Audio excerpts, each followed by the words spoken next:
So let's get started. Let me share the presentation. In the following, the first and the last parts of the sentence are numbered 1 and 6. The rest of the sentence is split into 4 parts named P, Q, R, and S. These 4 parts are not given in their proper order. Read the parts, arrange them properly, and find out which of the 4 or 5 combinations given below is appropriate and mark it as your answer, right? So the first part we have is the latest move, and then I have PQRS, and then I have some political parties, right? And I have 5 options given, right? So anything that is standing out for you from the given options, P says woman is being opposed, Q says to reserve 1/3 of, R says tooth and nail by, S says the electoral seats for, and then we'll have to figure out what the answer is, right? So the latest move, idiomatic phrase, right? So one of the strategies that we spoke about, saying there could be an idiomatic phrase that's going to help me connect these sentences. So if you look at R, it says tooth and nail, right? Tooth and nail. What does that mean, right? So this particular expression, tooth and nail, means you're using a lot of effort to either oppose someone or because you want to achieve something, right? So let me give you an example sentence. If I say, we fought tooth and nail to keep our share of the business, right? So in this example sentence, what do you understand by that? You're saying somehow with a lot of effort, I'm trying to keep my share of the business. So the latest move to do what? Again, you're asking questions, right? The latest move to do what? To reserve. So the first thing that you would do is, another strategy that you can follow is identify the subject, identify the action, and then connect and create the sentence. So the latest move to reserve 1/3 of who? Women is being opposed. How is it opposed? Tooth and nail by some political parties. And then you have the electoral seats. So the latest move to reserve 1/3 of the electoral seats for women, for whom? For women, is being opposed by whom? And how is it being opposed? Tooth and nail. So this expression tooth and nail, you can directly link it to P, which means R has to follow P. And then I look at the options and see which option gives me that. R following P. I have option 2 and I have 4 and 5, right? But otherwise also in terms of logical sequence and connect, when you ask questions, the latest move to do what? To reserve 1/3 of what? The electoral seats for whom? Women is being opposed.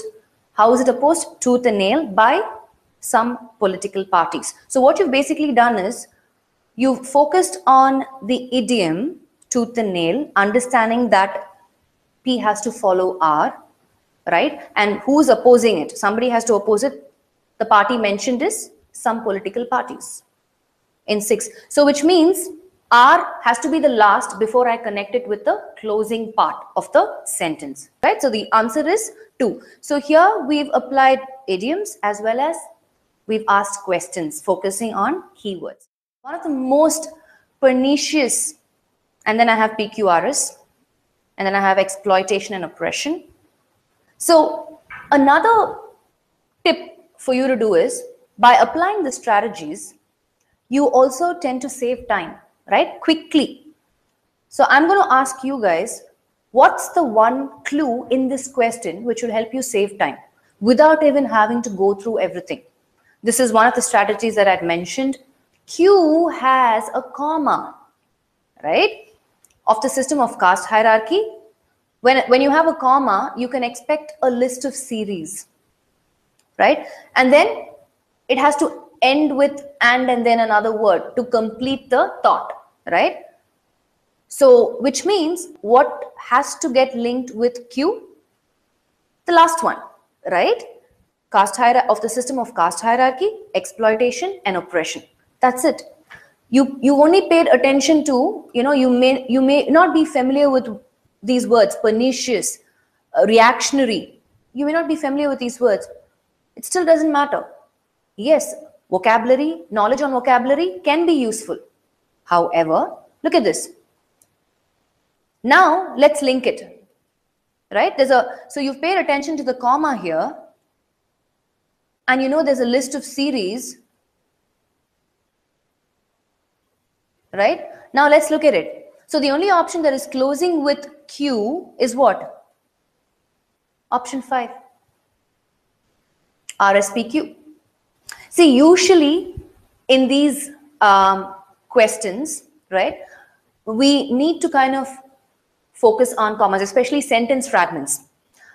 Paragraphs also will have punctuation marks, right? But at the same time, we can also focus on other things. One of the most pernicious and reactionary feudal survivals. So maybe you can look at the meaning of pernicious and reactionary. Why? Because I have this synonym hint word and, right? For all I know, if you look it up, I haven't, maybe you can look it up and let me know. Pernicious and reactionary, right? There could be some sort of a synonym meaning there between those two words, because I have and as a linking, connecting word. One of the most pernicious and reactionary feudal survivals, sanctified by some ancient scriptures, is that of the system of caste hierarchy, exploitation, and oppression, right? The chances of electoral success, and then of course PQRS, what technique are we going to apply here? The chances of electoral success, and then I have P for liberals would certainly improve under the banner of a liberal party with its if they could fight own electoral symbol. Answer is option 3. Okay, so let's identify the subject here, right? Like one of the other strategies, especially when it comes to sentence connectors, is to, let me write that down, right? You identify the subject. We've applied this before as well. Identify the subject, identify the action, and then you connect and create the remaining sentence. So the chances of electoral success for whom? I'm asking questions. One of our strategies, right? So the chances of electoral success for whom? P, right? For liberals would certainly improve. So the chances of electoral success for liberals would certainly improve. That's right. Our subject here is liberals, correct? So we've identified that. We know that after the first part of the sentence, I have to connect it to P. Just answering the question for whom. Identifying the subject, right? How do I identify the subject? I just ask the question. Who, what? So the chances of electoral success for liberals would certainly improve. Again, I ask a question. How? How will it improve? If they could fight. Under what? Or how? Again, right? If they could fight. How? Under the banner of a liberal party with its own electoral symbol. Here again, we're only asking questions. We're focusing on keywords. So we've identified the subject. Improve. That's our action word, right? How will it improve? If they could fight. Again, how? Under the banner of, the only part that is left is R, a liberal party with its own electoral symbol, right? Anshu, I'm glad that you're getting it. So the idea is we are applying more than one or two strategies that we've looked at in the beginning, right? All we're doing is, in this particular question especially, what we've done is we've identified the subject, we are focusing on keywords, and we're asking relevant questions. Always when you ask questions, right? And yes, Bina, you're absolutely right. The best part about these options is you don't even have to waste time unraveling the entire sequence. When you address the first part, you've identified the subject, and you know absolutely P has to follow the first part, you look at your options. The only option that starts with that is 3.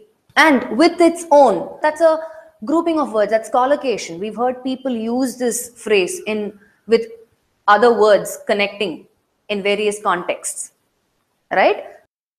Miffled over the issue, and then I have PQRS, through his blog.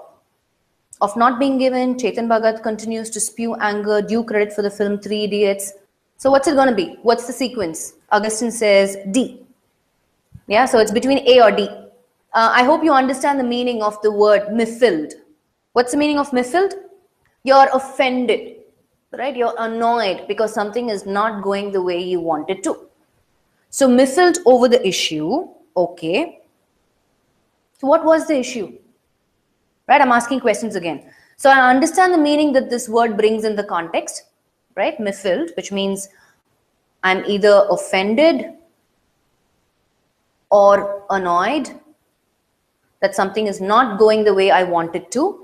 So the issue is of not being given due credit for the film Three Idiots. That's the issue.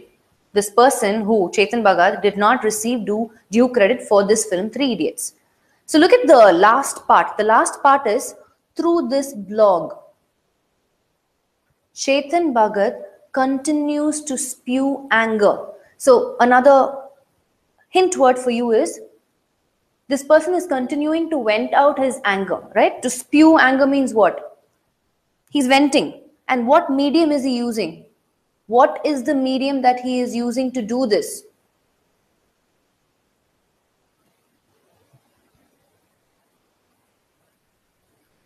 What is the medium Chetan is using to vent? Right? Vent means whine, complain, spew, which means through his blog. Which means, so basically what I've done, yes, A also seems logical, right? The only thing that we need to do is to differentiate between A and D is to address and ask the relevant questions, right? Miffled over the issue. There, for me, the clue word is the issue. So what is the issue about? The issue is not Chetan Bhagat continuing to spew anger through his blog. The issue is he's not being given due credit for the film Three Idiots. And because of which, what is he doing? He's continuing to spew anger through the medium of the blog, right? So the answer is PSQR. R and the last part have to go together, because what is the medium that he's using to spew his anger? And I already have a medium which is mentioned here, which is blog, right? So I know that this has to go together. So I'm looking at what are all the things that I'm applying, not just in this, but all of the other previous questions that we saw, right? We said, I'm going to focus on keywords. I'm going to ask questions. Yeah, it helps to know the meaning of certain vocabulary words like miffled and pernicious and ruinous, or other words, depending on the question, right? I said I'm going to pay attention to punctuation marks. That's also going to help me connect paths. I'm going to ask questions, right? I reasoned with him, and then I have, but could not disabuse him that the lawyer for an hour of the notion who had his case in hand was incompetent. There is an expression here. When I say expression, I'm talking about grouping of words, right? What's disabuse? Okay, bluff master, good. Reasoned, you're reasoning with someone and the duration is there.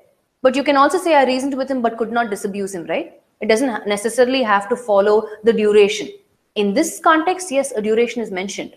The expression is actually disabuse him or her or anybody of the notion. Now, what does this mean? Maybe you're not even familiar with this expression, right? So when you say you're disabusing someone, you're saying you are actually persuading someone that this particular idea is mistaken. Yeah? Disabuse your mind of the feeling that you will stand in my way, right? So basically, in this context, what you're saying is just to give you a meaning, right? So disabuse your mind of the feeling that you will stand in my way. So you're in this context here, we're talking about you're persuading someone that this particular idea is not going to work. You're mistaken. This will not be productive. And what is the meaning of notion? Notion means either an opinion or a belief that somebody holds. So this is actually an expression, and P has to follow S, keeping in mind that expression. Again, you're not familiar with that expression. You've applied other collocations like reasoning for the duration, for a particular duration. I reasoned with him for an hour. Either ways, it's fine. But this is also another way, right? Being familiar with expression. So I reasoned with him for an hour, right? P following S, option C. You have A as well, but unfortunately it doesn't logically fit.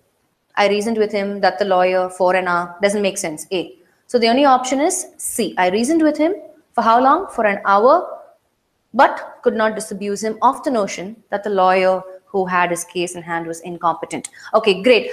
See, the idea is first for you to be aware, okay, this is something that I need to look for when it comes to this question type. Second is, when I'm practicing, right, you won't have all of the strategies in every other connecting link, right? You may not have repetitive words to connect for every context.